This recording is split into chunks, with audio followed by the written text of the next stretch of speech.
Everyone, in today's video I'm gonna show you or tell you about the question that people ask of how to turn off home TV safe mode. So the short answer is that you cannot turn it off because they have such cookies or the privacy. What you want to say? The privacy form you once skip when you make an account says you cannot turn it off, and it lacks the feature because they want to protect the users from other users and from hackers, basically to protect your data.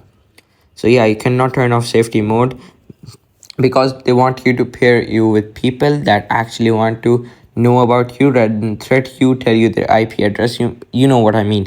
So don't. So it does not offer a feature to protect its app from dangerous people and to protect you from them. So yeah, thank you for watching this till the end. Don't forget to subscribe the channel and like the video. And remember, these all TikTok apps that tell you that you can do that, this, you cannot do that, and they're just straight off lying. So yeah, thank you for watching this until the end. Don't forget to subscribe the channel and like the video.